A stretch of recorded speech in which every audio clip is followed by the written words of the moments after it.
Right, hello.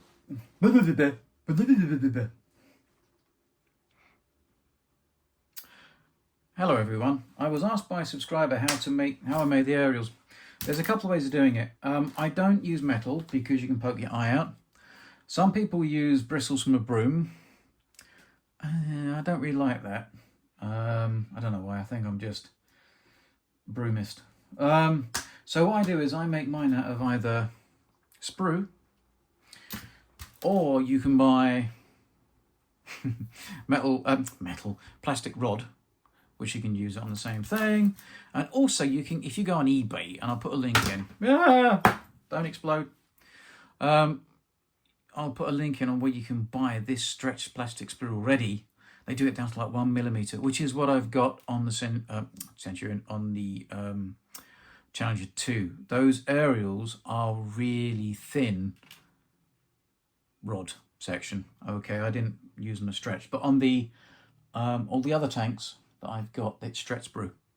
All right, and it's the same for the Chieftain aerials, they're stretch sprue. So let me show you. So you just need a little candle.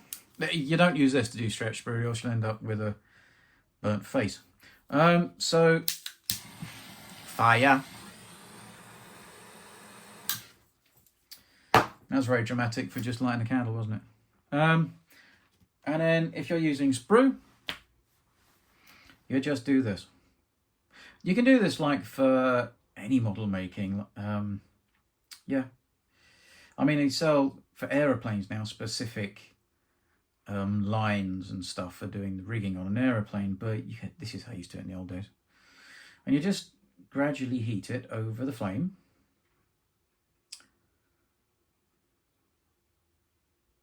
Gradually heat it over the flame, making sure you don't burn the plastic. And then when it starts to bend, then you keep heating. I'll be back in about 10 minutes. It normally goes quicker than this. It makes me wonder if this sprue from that Trumpeter of Brahms kit is a bit old. But can you see it starting to bend? It has to go quite wobbly. Now, the thing I do as well is a lot of people just stretch it and pull it straight out. If I was you, I'd bend the top piece at a right angle and then stretch it, because it stops it twisting so much.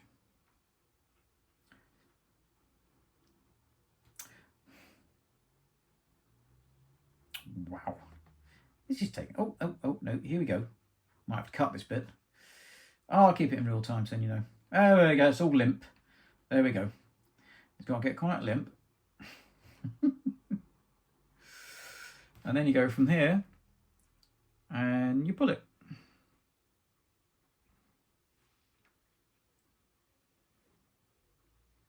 Being gentle. You don't want to pull it too hard. And then don't stretch it too far and just hold it until it cures or goes cold.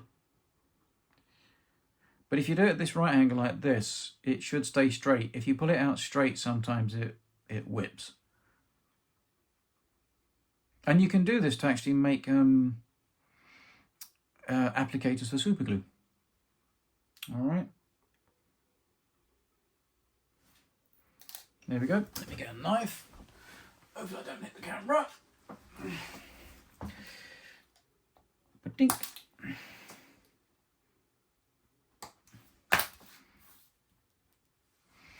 One aerial, which you can't stab yourself in the eye with and blind yourself. Has that got any aerial holes in it? Ah, I've not got the aerial things on it. But let's have a laugh. There we go. Oh God, it's gone inside. So yeah, there we go. One aerial. Cost you nothing. See, that one went a bit bent, but if you don't, it's because I put it down before it properly dried yet. There we go. It's just an aerial. Or you can use that as a super glue applicator. You see? And it's exactly the same process with plastic rod. This might actually melt a bit quicker because I think that sprue on the Brahms was a bit old. And the older plastic gets, it can get a bit brittle, so it takes a bit longer to do what it's supposed to do. But you want to make sure when you heat it that the heat is all the way around it, because if it's colder on one side and hotter on the other, when you stretch it, it will twist. You know, when you cut it, it'll banana. And see, that's gone all limp. Right. It's probably snapped now. Oh, this is a tricky one. So you can do it with this as well. I should have heated that a bit longer actually. You could feel it needed a little bit more heat in it because it's separated unevenly. And then relax it a bit before you let it go out of shape. Okay, so don't keep it taut and then let go of it. Relax it so it keeps in that shape until it cools. And then fingers crossed it shouldn't have whipped, but I think because I didn't heat, because I didn't heat this properly, see what happened? Because this side was probably hotter than this side, so when I pulled it, it did that. All right, so let's try that once more again on this. I don't want to waste all my plastic rod though, because this comes in handy for other stuff. It's like if you want to make a little circle, what you do is you drill out the middle bit and then pair it off with a knife, and then you've got a nice flat little plastic washer, which is what I'm going to be doing for on here. Let's just try that again. This is a bit small. I'm going to burn my hand. Yeah. So like I said in my previous video, that, you know, people watch this because it saves them money going to Switzerland. Because, yeah. Some of this won't do if it's ABS and it's not normal plastic. The ABS stuff sometimes really doesn't like it. That's a bit better.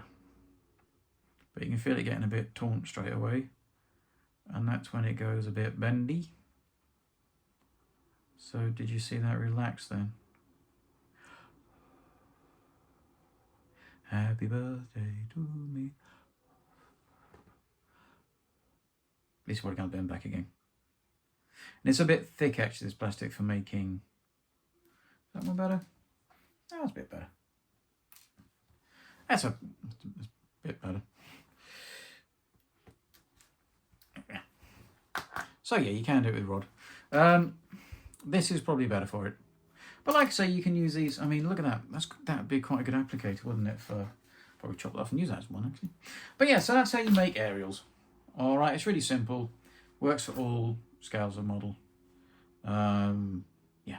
Look, have a nice weekend. If you'd like to subscribe, it would really help me out. Because I'd love to actually... I'll come to the conclusion, actually, it would be quite nice to just have a YouTube channel as a job, because then I could drop the kids off at school a bit easier. So look, if you could like and subscribe, that'd be fabulous. But I can understand if not. I mean, you know, come on, God almighty, I'll get bored watching my stuff. Have a lovely week, and hopefully this comes in handy for somebody out there. Bye-bye.